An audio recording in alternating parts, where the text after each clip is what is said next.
안녕하십니까? 삶의 지혜와 영혼의 양식을 나누는 시간입니다. 오늘 우리는 천국이라는 주제에 대해 깊이 있는 여정을 떠나보려 합니다.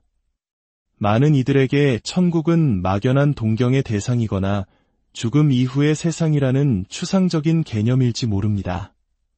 하지만 성경이 말하는 천국은 단순히 우리가 돌아갈 본향을 넘어 오늘을 살아가는 우리에게 가장 강력한 희망의 다이 되고 삶의 방향을 제시하는 등대가 됩니다.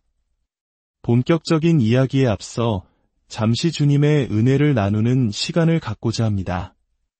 만약 오늘 이 이야기가 여러분의 마음에 울림을 준다면 공유하기를 통해 주변의 소중한 이들에게도 이 희망의 메시지를 전해주십시오. 하나님의 말씀을 나누는 것은 그 자체로 큰 축복입니다. 또한 구독을 통해 저희와 계속 함께 하신다면 앞으로도 계속될 영적인 여정에 동행하며 더 큰 은혜를 누리실 수 있을 것입니다. 이 채널을 통해 말씀을 구하는 모든 분들의 삶에 하나님의 평강이 가득하기를 기도합니다. 자, 그럼 이제 시작하겠습니다. 어떻게 하면 천국에 갈 수 있다는 확신을 가질 수 있을까요? 이 질문은 모든 신앙인의 마음속에 자리한 가장 근본적인 질문일 것입니다. 어느 날 그렉 롤이라는 유명한 목사님이 국가의 심장부인 대통령 집무실 단지에서 열리는 기도회에 초청을 받았습니다.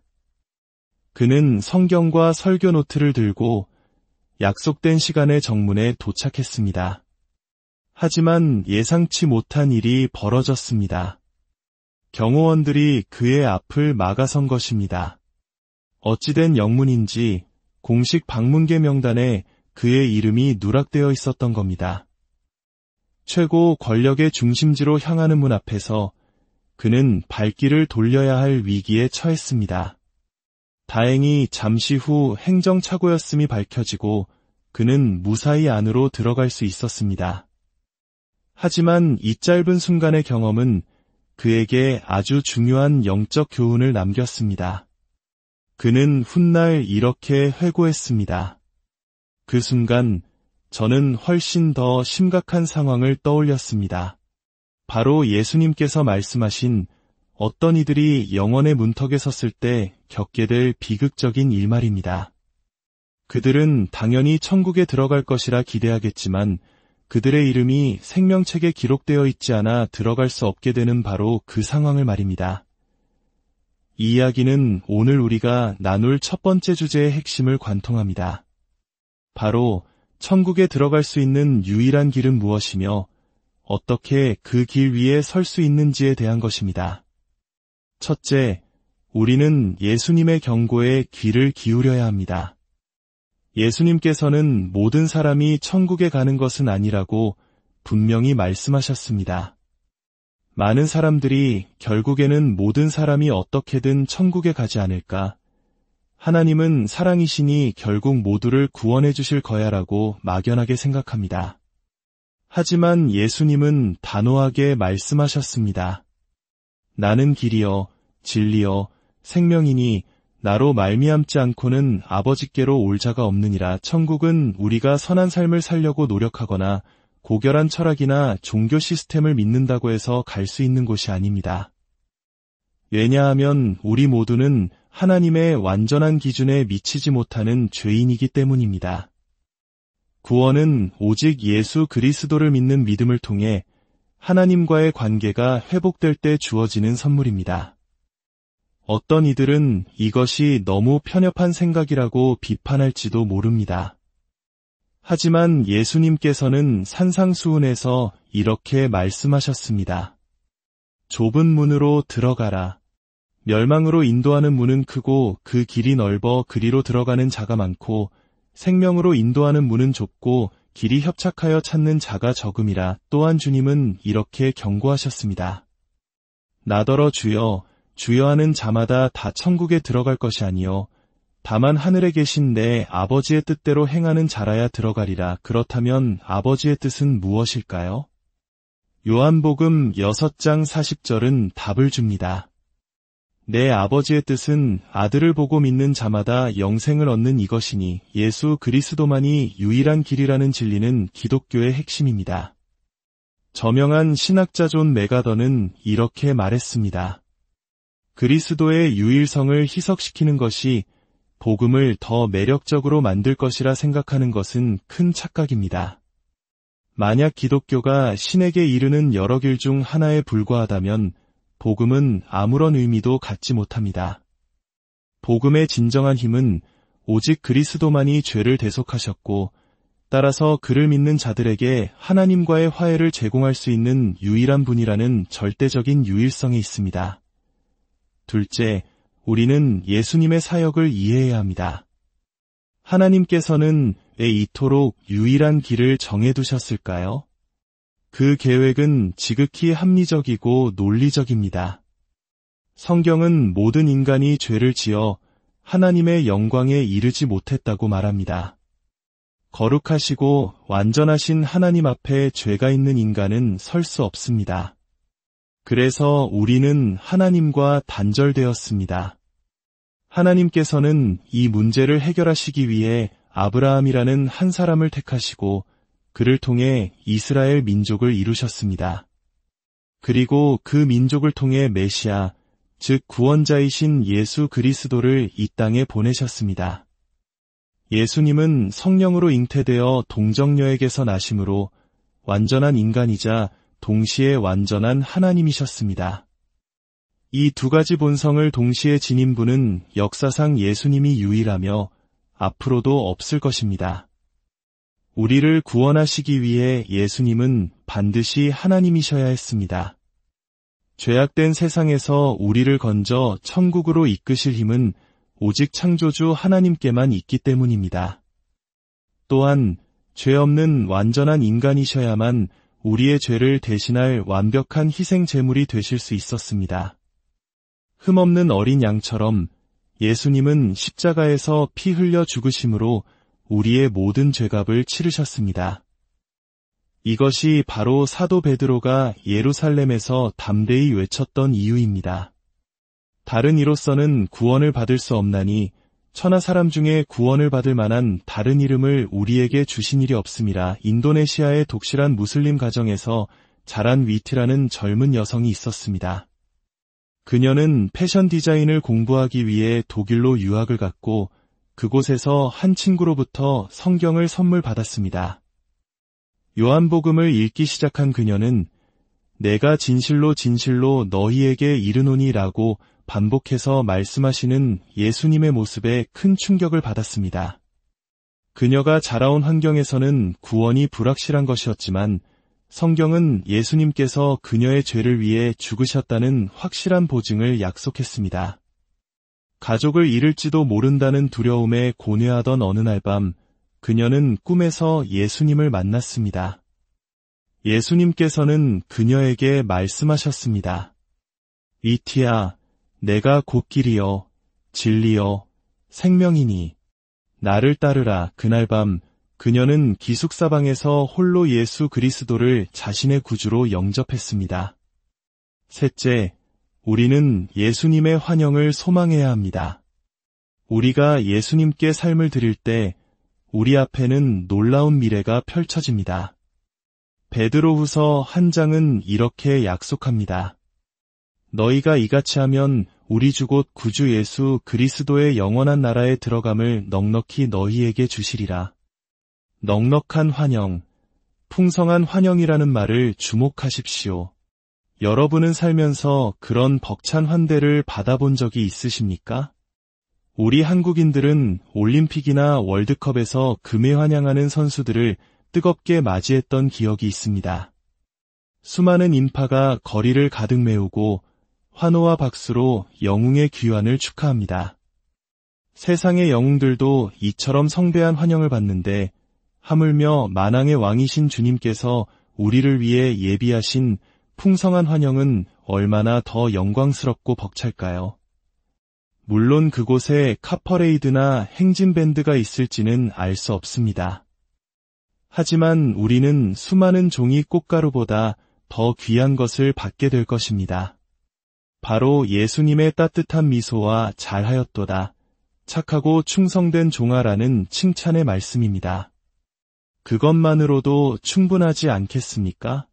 마지막으로 천국에 대한 이야기의 정점은 바로 예수님의 경이로움 그 자체입니다. 천국이 그토록 놀랍고 우리가 사모하는 이유는 바로 그곳에 예수님이 계시기 때문입니다. 천국의 모든 영광과 아름다움을 다 설명한다 해도 가장 중요한 단 한 가지 사실은 우리가 주님과 함께 있게 된다는 것입니다. 예수님께서는 우리와 함께 있기를 간절히 원하십니다. 내가 가서 너희를 위하여 거처를 예비하면 내가 다시 와서 너희를 내게로 영접하여 나 있는 곳에 너희도 있게 하리라. 십자가 위에서 죽어가던 강도에게도 오늘 내가 나와 함께 낙원에 있으리라고 약속하셨습니다. 사도 바울은 죽음을 이렇게 설명했습니다. 우리가 담대하여 원하는 바는 차라리 몸을 떠나 주와 함께 있는 그것이라. 그에게 죽음은 끝이 아니라 그토록 사랑하는 주님과 함께하는 새로운 시작이었습니다. 기독교 역사상 가장 위대한 찬송가 작가 중 한 명인 페니 크로스비는 태어난 지 얼마 안 되어 유료사고로 시력을 잃었습니다. 평생을 어둠 속에서 살았지만 그녀의 삶은 기쁨과 감사로 가득했습니다. 어느 날 한 목사님이 그녀의 실명을 안타까워하자 그녀는 이렇게 대답했습니다. 목사님, 제가 만약 태어날 때 창조주께 단 한 가지 소원을 빌 수 있었다면 저는 눈을 멀게 해달라고 기도했을 겁니다. 놀란 목사님이 이유를 묻자 그녀는 미소 지으며 말했습니다. 왜냐하면 제가 천국에 갔을 때 제 시야에 가장 먼저 들어오는 얼굴이 바로 제 구주 예수님의 얼굴이 될 것이기 때문입니다. 상상해 보십시오. 평생 아무것도 보지 못했던 사람이 눈을 떴을 때 가장 먼저 마주하는 것이 사랑하는 구세주의 온화한 미소라니 이 얼마나 경이로운 순간이겠습니까? 자, 이제 오늘 이야기의 두 번째 부분으로 넘어가겠습니다. 우리가 천국에 대한 소망을 품고 있다면 그 소망은 오늘 우리의 삶을 어떻게 변화시켜야 할까요? 미국의 한 평범한 주부였던 타라 월스는 2017년 갓난아기와 두 어린아이를 돌보느라 기저귀와 빨래더미 속에서 녹초가 되어가고 있었습니다.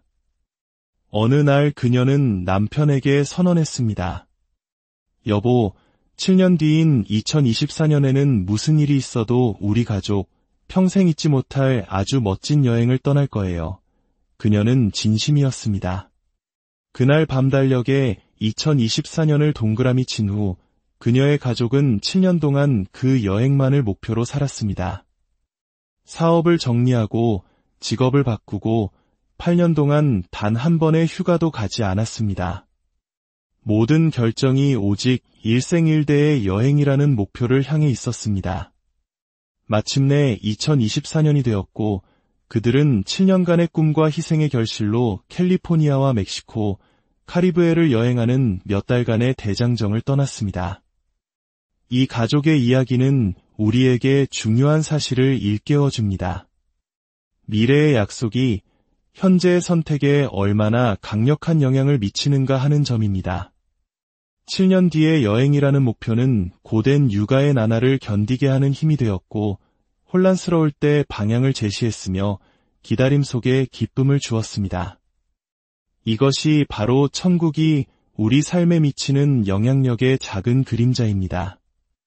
신약 성경 전체를 관통하는 가장 일관된 진리 중 하나는 여러분이 천국에 대해 어떻게 생각하느냐가 오늘 여러분이 어떻게 사는지를 결정한다는 것입니다. 천국에 대한 소망은 우리를 현실에서 도피시키는 마취제가 아닙니다. 오히려 인생의 폭풍우 속에서 우리를 굳건히 붙들어주는 닫이며 하나님께서 약속하신 미래를 향해 우리를 힘껏 끌어당기는 동력입니다. 사도 베드로는 그의 서신에서 이렇게 질문합니다. 이 모든 것이 이렇게 풀어지리니 너희가 어떠한 사람이 되어야 마땅하냐? 우리가 천국에 대한 성경의 가르침을 알게 된 이상 우리는 어떻게 살아야 할까요? 오늘 우리는 베드로의 가르침을 통해 천국을 소망하는 성도가 오늘을 살아가야 할 5가지 지혜에 대해 배우고자 합니다. 첫째, 우리는 거룩함에 대해 굳건한 마음을 가져야 합니다. 베드로는 말합니다. 거룩한 행실과 경건함으로 살아야 한다고 말입니다. 거룩하다는 것은 하나님을 위해 구별되었다는 뜻입니다. 마치 결혼 날짜를 달력에 표시해두고 사랑하는 사람을 매일 생각하는 약혼자가 다른 유혹에 쉽게 넘어가지 않는 것처럼 우리가 영원하고 아름다운 천국을 묵상한다면 세상의 죄는 그 매력을 잃게 될 것입니다. 천국에 대한 생각이 흐려질 때 죄는 비로소 매력적으로 보이기 시작합니다. 둘째, 우리는 하나님의 약속에 대해 굳건한 마음을 가져야 합니다. 베드로는 우리가 하나님의 날이 임하기를 바라보고 간절히 사모하라고 권면합니다. 세상은 그가 강림하신다는 약속이 어디 있느냐? 며 조롱할지 모릅니다. 하지만 우리는 세상의 관점이 아닌 하나님의 시간표를 신뢰하며 살아야 합니다. 우리 시민권은 하늘에 있습니다. 우리는 그곳에서 오실 구원자를 간절히 기다리는 자들입니다. 만약 예수님께서 바로 다음 달에 오신다는 것을 확실히 안다면 남은 한 달을 어떻게 살아가시겠습니까? 누구를 찾아가 복음을 전하고 누구와 화해하고 삶의 문제들을 어떻게 정리하시겠습니까? 그 간절함이 바로 우리가 가져야 할 마음입니다. 셋째, 우리는 목적에 대해 굳건한 마음을 가져야 합니다. 베드로는 주 앞에서 점도 없고 흠도 없이 평강 가운데서 나타나기를 힘쓰라고 말합니다. 힘쓰라는 말은 부지런하라는 뜻입니다. 우리 한국인들은 부지런함의 가치를 누구보다 잘 압니다. 하지만 그 부지런함이 세상의 성공만을 위한 것이 되어서는 안 됩니다. 하나님께서는 우리를 편안하게 살라고 구원하신 것이 아니라 세상을 변화시키는 위험한 존재가 되라고 구원하셨습니다.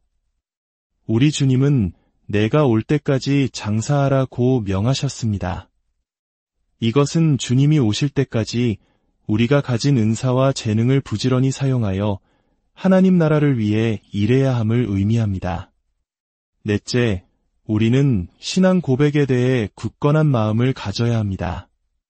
사랑하는 자들아, 너희가 이것을 미리 알았은즉 너희 자신의 견고한 데서 떨어질까 삼가라. 베드로는 우리가 조심하지 않으면 믿음에서 떠내려갈 수 있다고 경고합니다. 오늘날에도 하나님이 정말 그렇게 말씀하셨느냐? 고 속삭이는 사탄의 대리인들이 많이 있습니다. 특히 우리 자녀들과 젊은 세대들은 무신론과 세속주의가 만연한 대학 캠퍼스와 사회에서 수많은 공격에 노출되어 있습니다. 우리가 하나님의 말씀 위에 굳게 서서 우리의 신앙을 지키지 않는다면 우리 자신도 다음 세대도 세상의 풍조에 휩쓸려갈 수밖에 없습니다. 마지막으로 우리는 성장에 대해 굳건한 마음을 가져야 합니다. 베드로 후서의 마지막 구절은 이렇게 끝납니다. 오직 우리 주 곧 구주 예수 그리스도의 은혜와 그를 아는 지식에서 자라가라. 여러분 스스로에게 질문해 보십시오. 나는 작년 이맘때보다 영적으로 성장했는가? 신앙의 성장은 저절로 이루어지지 않습니다. 우리는 하나님의 뜻 안에서 기도에 깨어있음을 통해 하나님의 말씀을 양식으로 삼고 교회 공동체 안에서 함께 섬길 때 성장할 수 있습니다. 갓난아이가 순전하고 신령한 젖을 사모함 같이 우리도 하나님의 말씀을 사모하여 영적으로 자라나야 합니다. 이야기를 마치며 수영 선수 플로렌스 체드윅의 이야기를 들려드리고 싶습니다. 그녀는 영국 해협을 왕복으로 헤엄쳐 건넌 최초의 여성이었습니다. 1952년 그녀는 캘리포니아 해안을 향한 42km의 긴 수영에 도전했습니다. 물은 차가웠고 안개는 자욱했습니다. 15시간 동안 사투를 벌인 끝에 그녀는 탈진하여 결국 포기하고 말았습니다. 그런데 보트에 올라탄 후에야 그녀는 자신이 해안에서 불과 6km도 채 떨어지지 않은 지점에 있었다는 사실을 알게 되었습니다. 그녀는 기자들에게 이렇게 말했습니다. 변명이 아닙니다. 만약 제가 해안선을 볼 수만 있었다면 저는 해냈을 겁니다. 2달 후 그녀는 다시 도전했습니다. 똑같이 차가운 물, 똑같이 짙은 안개였습니다. 하지만 이번에 그녀는 성공했습니다. 무엇이 달랐을까요? 그녀는 이렇게 말했습니다. 이번에는 수영하는 내내 제 마음속에 해안선의 이미지를 계속해서 그렸습니다. 안개가 겉였기 때문이 아니라 그녀가 마음속으로 목적지를 계속 바라보았기 때문에 성공할 수 있었던 것입니다.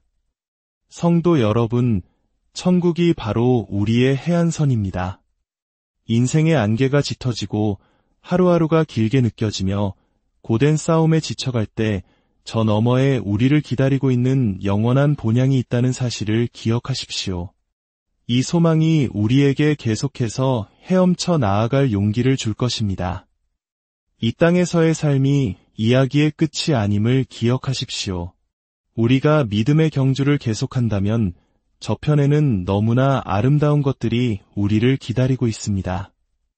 주님께서 우리에게 주신 이 천국 소망이 오늘을 살아가는 모든 분들의 삶의 거룩함과 간절함, 부지런함과 굳건함, 그리고 끊임없는 성장을 가져다주는 능력이 되기를 간절히 기도합니다.